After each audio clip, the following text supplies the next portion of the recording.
سلام علیکم ګران زده کوونکو. تیر درس مو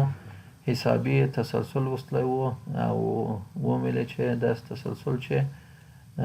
د دوو مسلسلو حدونو ترمنځ یو مشترک فرق موجود وي هغه ته حسابي تسلسل وایي. د هغوی د حدود مجموعه او د هغه محاسبات چې رقم کېده هغه هم مو ولوستله. نن درس یو نوع ډول د تسلسل وایي چې په هغوی کې مشترک فرق نشته بلکې مشترک نسبت شته. یعنې دوه مسلسل حدونه چې یو بل باندې وویشئ تقسیم یې کړئ همیشه یو ثابت عدد درکوي. نو دا ډوله تسلسل یا سلسلې چې د هغوی د مسلسلو حدونو ترمنځ یو مشترک فرق موجود وي، مشترک نسبت موجود وي بخښئ، نو دا ډوله تسلسل یا سلسلو ته څه وایي؟ هندسي تسلسل یا جیومتریک سیکونس وایي. څه معنا؟ یعنې مثال که بی ان یو جیومتریک تسلسل وي نو په دې کې بی ان جمع یو مساوي په بی ان ضرب کیو کېږي، یا هغه کیو هغه مشترک نسبت دی چې د دواړو ترمنځ دی، یعنې بی ان جمع یو تقسیم دی بی ان کې همیشه یو ثابت عدد چې هغه کیو دی هغه راوړي، دې ته مشترک نسبت وایي. دلته که دغه کیو یا مشترک نسبت د یوه څخه لوی وي نو بی ون او اول حد هم مثبت وي نو تسلسل یا سلسله متزایده ده. که بی یو صفر څخه کوچنی یا منفي یو عدد وي نو دغه تسلسل متناقص تسلسل وي. ولې که کیو د صفر او د یوه ترمنځ وي دلته بیا حالت برعکس کېږي، یعنی که بی یو مثبت وي نو تسلسل هغه دی متناقص دی، او که بی یو منفي وي نو تسلسل متزایده تسلسل دی. که کیو یا مشترک نسبت د دې ترمنځ مونوتون نه وي هغه وبخښئ منفي وي نو دغه تسلسل یو نواخته نه دی، یعنی یا یو وارې مثبت راوځي یو وارې منفي راوځي یو وارې مثبت راوځي یو وارې منفي راوځي، دغه ته یو نواخته یا داسې یو تسلسل ویل کېږي چې یو نواخته تسلسل نه وي یا مونوتون نه وي. راځئ چې هندسي تسلسل په یو څو مثالو کې وګورو. لاندې مثال وایي وروښیئ چې د لاندې تسلسلونه چې راکړل شوي دي د هندسي دي که یا نو که د دې دواړو مسلسلو په دې تسلسل کې د مسلسلو حدونو ترمنځ یو مشترک نسبت موجود و،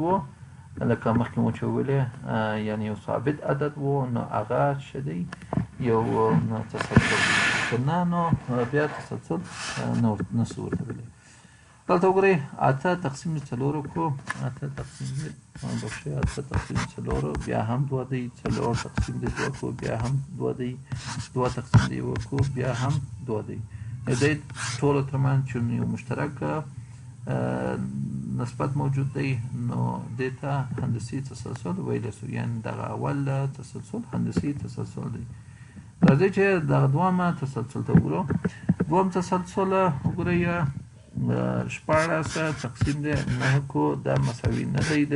9 پر 4 سره دا هم سره مساوي نه دی، 4 تقسیم دی 1 سره چون دی هیڅ یوه ترمنځ مشترک نسبت نشته، نو دغه دویم مثال چې دی دا هندسي تسلسل نه دی. په دې مثال کې بیا ویلي دي چې لاندنی تسلسل یا سلسلو ته وګورئ او وایي چې نه دا هندسي تسلسل دی که نه، که دی نو د دوی ترمنځ هغه مشترک نسبت پیدا کړي. دلته موږ یو وخت ولوستل چې نه که د دوو مسلسلو حدونو ترمنځ هغه وي یو مشترک نسبت وي نو هغو ته هندسي تسلسل ویلی شو. دلته به موږ ووینو چې د دې ترمنځ دونه مسلسلو حدودو ترمنځ مشترک نسبت شته. نو بی ان جمع یو د اول د ا لپاره د لپاره مساوي کېږي په 3 په توان ان جمع یو چې دې خواته د n په عوض n جمع یو ولیکه نو دې خواته به هم د n په عوض n جمع یو لیکم. او بي ان هم مساوي دی په 3 په توان د n. دا دواړه که طرف په طرفه تقسیم کو نو دلته به داسې یو شی لاسته راوړو چې بي ان جمع یو پر بي ان باندې مساوي کېږي په 3 په توان د n جمع یو داسې قسم چې 3 په توان 3 ضرب دی 3 په توان د n پر 3 په توان د n 3 په توان د n 3 په توان د n څخه خلاصو نو بي ان جمع یو پر بي ان مساوي په 3 سره شو. نو چون د دې دوه مسلسلو حدونو ترمنځ په دې تسلسل کې یو مشترک هغه شته نسبت شته چې هغه 3 دی یعنی کیو مساوي په 3 راوخوته نو دا دته هندسي تسلسل ویلی شو. راځئ چې د دوم بي جزء وګورو بي هغه وګورو دلته به بي ان جمع یو زه بیا پیدا کړم مساوي کېږي په n جمع یو کل مربع جمع 3 سره او دلته بي ان خو موږ لرو چې د n مربع جمع 3 دی. که دا بیا هم طرف په طرف سره نه تقسیم کو بي ان جمع یو پر بي ان مساوي کېږي په n جمع یو کل مربع n مربع جمع 2 n جمع یو جمع 3 جمع 4 کېږي پر n مربع جمع 3. دا دواړه سره تقسیم کو نو موږ ته یو ثابت عدد نه راکوي. نو چون د دغه دوه مسلسلو حدونو ترمنځ یعنی بي ان جمع یو پر بي ان د دې دواړو ترمنځ نسبت یو ثابت عدد نه دی نو دغه په خاطر دې ته یو هندسي تسلسل نشو ویلی. عموما په تیر مثال کې او د مثال کې وګورئ چې A او B ترمنځ څه رقم یو رابطه ده. دلته عمومي حد دی چې دی بي ان چې بي ان ښودلی دی یو عمومي فرمول چې دی یو طاقت لرونکې افاده ده. طاقت لرونکې افاده څه رقم یو افاده وه چې په توان کې یو متحول ولري ولې دا یو طاقت لرونکې افاده نه ده ځکه په توان کې متحول نه لري په توان کې ثابت عدد دی په قاعده کې یو متحول موجود دی. نو ویلی شو چې هغه سلسلې یا هغه تسلسلونه چې مشترک حد یا فرمول یو طاقت لرونکې افاده وي نو هغه شی ده هغه هندسي تسلسل دی. څنګه مو چې یو وخت وویله چې په هندسي تصاوت کې عمومي حد یا عمومي فرمول یو طاقت لرونکې افاده ده نو که موږ ته اول حد راکول شوی وي د عمومي یا هر حد چې وغواړو پیدا یې کړو څه رقم پیدا کولی شو که چیرې د دې ترمنځ اول حد او مشترک نسبت معلوم وي نو بي ان یا هغه حد چې غواړو پیدا یې کړو مساوي کېږي په بي یو ضرب د کیو په توان د n منفي یو سره. مثال که وایي سل 50 او 25 درې اول حد د یو هندسي تساوت د هندسي تسلسل درې اول حدونه وي نو شپږم حد پیدا کړئ. دلته اول باید موږ د دې ترمنځ هغه مشترک نسبت پیدا کړو هغه څه پیدا کوو د دوه مسلسلو حدونه یعنی مخکینی حد وروستنی حد تقسیم د مخکینی حد کوو. یعنی مثال دوله 25 تقسیم د 50 چې مساوي کېږي په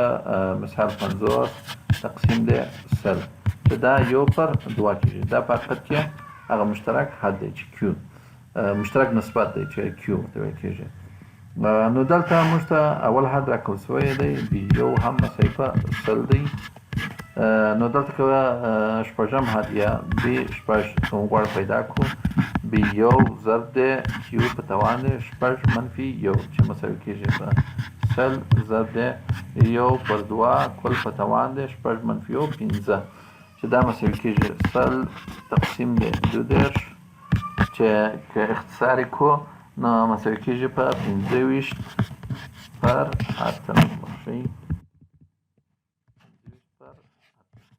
شپږم حد څو راووت 25 پر 8. همداراز بل مثال وایي که بي ان یو هندسي تسلسل وي نو او بي یو هم منفي 15 وي یعنې اول حد 15 او د دې ترمنځ مشترک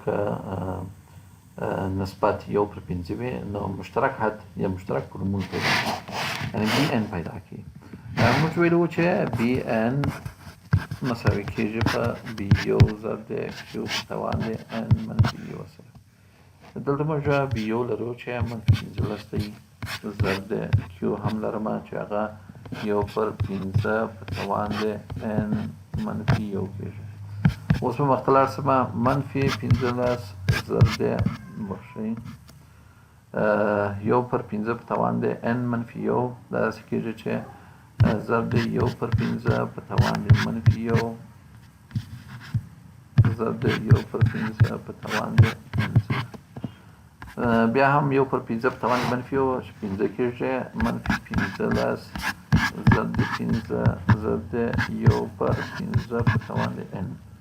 1/15 په توان د n 1 په توان د n یو دی 15 په توان د n 1 په توان د n دا مساوي کېږي 15 ضرب د منفي 15 منفي 15 اویا پر 15 په توان د n مشترک حد دی ترمنځ یعنی بی ان مساوي شو په منفي 15 اویا پر 15 په توان د n دا مشترک همداراز بل مثال وایي یو هندسي تسلسل بی ان ورکول شوی دی چې اول حد 1/9 دی او مشترک نسبت 3 دی نو 243 وایي د کوم حد دی کنه کې د تسلسل نو د دې لپاره چې د حد څخه هغه فورمول ته تکو هغه چې هغه داسې و چې بی ان مساوي کېږي په بي یو ضرب د کیو په توان د ان منفي یو سره که دلته دا فورمول تطبیق ان یو تام عدد راوخد نو دا دغه یو حد دی که تام عدد که ان مساوي په تام عدد راونه خود نو په دې معنی چې دغه یو حد نه دی بی ان مشترک راکول شوی 243 دا یو حد دی چې نامعلوم دی چې کوم حد دی یعنی غواړي چې ان پیدا کوم بي یو راکول شوی دی 1/9 ضرب د کیو راکول شوی 3 په توان د ان منفي یو سره دا مساوي کېږي په 1/9 داسې لیکلی شو چې 1/3 مربع ضرب د 3 په توان د ان منفي یو او 243 داسې لیکلی شو چې 3 په توان د 15 سره دا مساوي کېږي په 1/3 مربع 3 په توان د منفي 2 ضرب د 3 په توان د n منفي یو چې دا مساوي کېږي که قاعدې یو شان ته وي په ضرب کې توانونه سره جمع کول یعنی 3 په توان د n منفي 3 سره منفي 2 منفي 1 منفي 3 دلته چون قاعده په دې مساوات کې قاعده سره مساوي دي نو توانونه هم سره مساوي دي یعنی n منفي 3 مساوي کېږي په 15 سره چې n مساوي کېږي په 8 سره ځکه 8 منفي 3 مساوي 15 کېږي یعنی دا 243 د دې هندسي تسلسل یو حد دی څوم حد دی اتم حد دی یو بل مثال وایي په یو نوښت تسلسل هندسي تسلسل کې بي یو ضرب 15 مساوي په 12 دی او بي 2 تقسیم د بي 4 مساوي په 3 دی نو د بي 2 قیمت پیدا کړي په یو نوښت هندسي تسلسل کې موږ ویلو چې هندسي تسلسل هغه وخت یو نوښت کېدای شي چې مشترک نسبت مثبت وي یعنی کیو مثبت عدد وي د په خاطر چې بي 2 پیدا کړي یعنی دوام حد پیدا کړي اول باید مشترک نسبت یعنی کیو او اول حد یعنی بي یو باید پیدا کړو دا ډیټاوي چې موږ سره کړې دي د استفادې سره پیدا کوو بي 2 پر بي 4 داسې کړی سم چې بي یو ضرب د کیو پر بي یو ضرب د کیو په توان 4 منفي 1 3 بي یو د بي یو څخه خلاصېږي کیو د کیو مکعب چې تقسیم کوم یو پر کیو مربع راوځي چې دا مساوي کېږي په 3 سره د دې ځای نه که غواړم کیو پیدا کړم نو کیو مساوي کېږي په جذر د 1/3 یا مساوي په 1/جذر د 3 سو دا د کیو قیمت سو اوس راځو چې بي یو قیمت پیدا کړو بي یو ضرب 15 داسې لیکلی شم چې بي یو ضرب د کیو په توان د 15 منفي 1 4 مساوي په بي یو مربع ضرب د کیو په توان د 4 او دا مساوي په 12 دی ښه کیو خو اوس موږ لرو کولی شو چې د بي یو قیمت پیدا کړو یعنی بي یو کل مربع مساوي کېږي په 12 تقسیم دی کیو په توان دی 4 یا 12 تقسیم دی 1 پر جذر د 3 کل په توان دی 4 شاید دا جذر د 3 4 توان را پیدا کو نو B1 مربع مساوي کیږي په 12 پر 1 پر 9 چې د دواړه که سره ضرب کو نه ضرب دی 12 راوځي که دواړه خواونه جذر واخیستو نو B1 مساوي کیږي په 2 شپږ جذر دی 2 دا د B1 قیمت شو نو راځئ چې B2 پیدا کړو ځکه زموږ څخه B2 غوښتل نو B2 مساوي کیږي په B1 ضرب د Q چې دا مساوي کیږي شپږ ضرب د جذر د 3 ضرب د Q 1 پر جذر د 3 جذر د 3 څخه خلاصو نو B2 یا 2 مهات مساوي کیږي په 6 سره دا و د